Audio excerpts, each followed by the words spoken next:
Alright, so they're stealing your life away. This idea that things are free, we have this idea free products on the internet, the big websites. I think we all know now that we are the products of these companies. If the product is free, you are the product. This is a common knowledge. It's common knowledge these days. But it's still hard to remember and appreciate the fact that when they redirect your attention, same way as like people talk about how when you're asked to do overtime, you're not getting paid for it. You're basically asked to give your life away. They're stealing your life. In the same way, in a similar manner, when you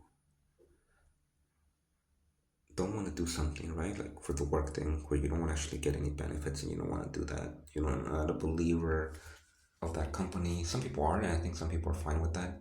But some people are not. They would rather not do it, right? So their life is getting stolen away.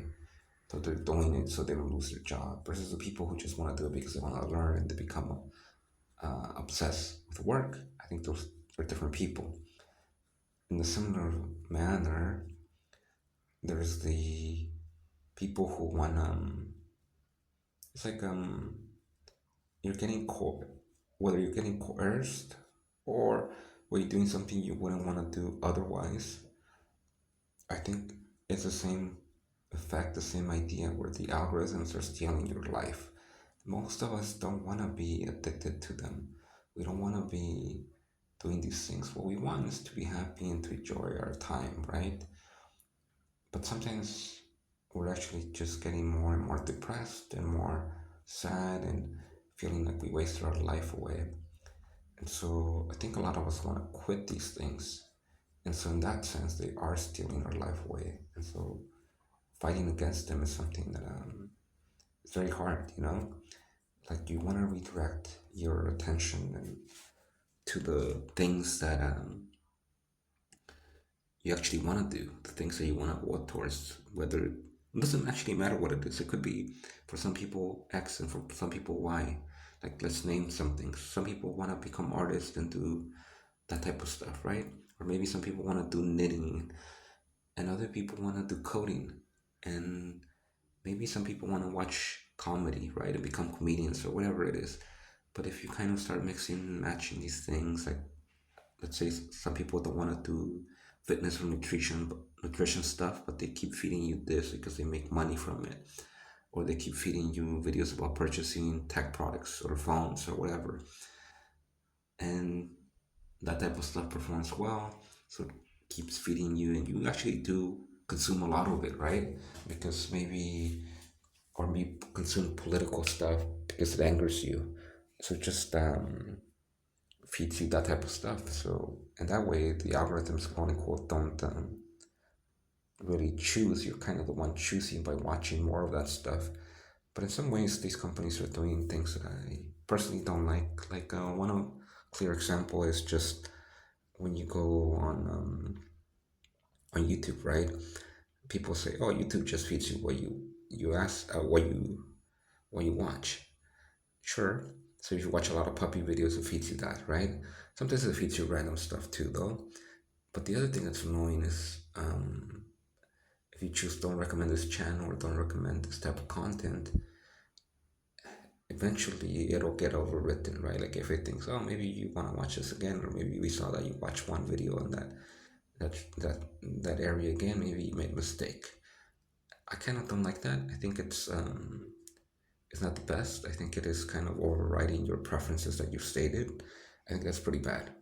Um, I think a better world is where we could specify who we want to actually be guided towards, right? Like, so we specify it, and I think this is where the new age of LLMs could actually have some positive outcomes. It could be used for terrible things. I think AI is the common feeling from a lot of people is that maybe a lot of people don't think machine learning, AI, etc., will take over the world. But people who use it will just use it to really make even a bigger divide and take over everybody's basically just checkmate the world, right? And just a few people checkmate the world who control this stuff.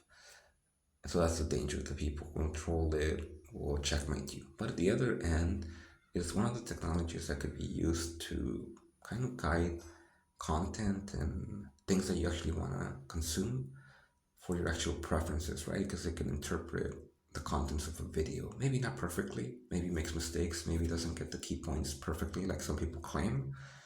I heard Naval claims that it's not great at getting the real true key point of the essence of something, but it's good at summarizing, right? And maybe it's good enough to detect clickbait and just summarize what is this video even about.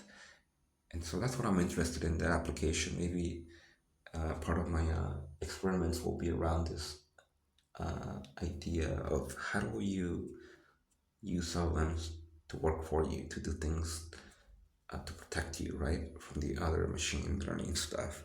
So this battle machine learning stuff, the downside is it costs money, right, to run these things. So running this thing could be very, very costly. But one way to maybe get around that is if you cache certain results, like the summary one. If other people already ran that, you kind of don't need another summary. I think it's good enough for one. If you want to spend money, then maybe you can run it again. Or maybe is this clickbait could be provide a reason why it thinks it's clickbait, right? And if you want a custom version for yourself, you could pay money to say, I think clickbait is this. Or what are the key points? I think could be a different prompt for different people, but if you want just the generic one, I think it could be cached. And if a video is popular, it wouldn't explode if people share that part of the product. Now, or tool, whatever you want to call it. It could be open source, it could be a paid thing or a tiered thing. So that's the problem, how to make this actually economically viable. But I think there's potential. Um, The other thing is it can be useful for people like me who like to think about how to learn better and how to actually absorb the things. Like I watch a lot of lectures and a lot of, especially podcasts on YouTube. I love that, and Coursera. But if it could kind of create an Anki thing for me, so it's also doing the key point thing, but it's also because right now what I do is like take screenshots and put them in Notion or put them in Anki, and then kind of try to recall the key points more and more. That's what I'm doing. So I just don't watch content. I try to. I was trying to basically remember what I watched, and so the same tool could be used to create the key points and also create the recall. But sometimes, one of the tools that learning how to learn outlines is that you should take like a peek through the book and just scroll through and see what it, or not scroll through, flip through it and see what's in there, just like a overview. And I think this is what the key points of the video or the transcript could give you too, like just like an overview of the content, so that when you, for one, you can choose to not go through the whole thing. Two, you could actually dive in deeper. And I guess the remaining idea would be that it could even have people tag the video at key points, so you know, okay, this is where they talk about this is what their reference is saying. The AI could probably do some of this too, where it could say this is where they talk about this particular person or this particular book or this other talk or this concept, and then you could see people react to those things, or where they disagree with ups and downs, have contextual comments in a timeline, kind of like when people do a live thing, they have comments that are more timely or time they're tied to time. In a similar manner, I think you could build interfaces around YouTube and Coursera and these things where through a mixture of LLMs and just community, you have a little bit more of a richer information and tagging and just distilling of podcast and videos. I think this is going to be definitely something that I would find useful, and maybe even Google themselves built into YouTube.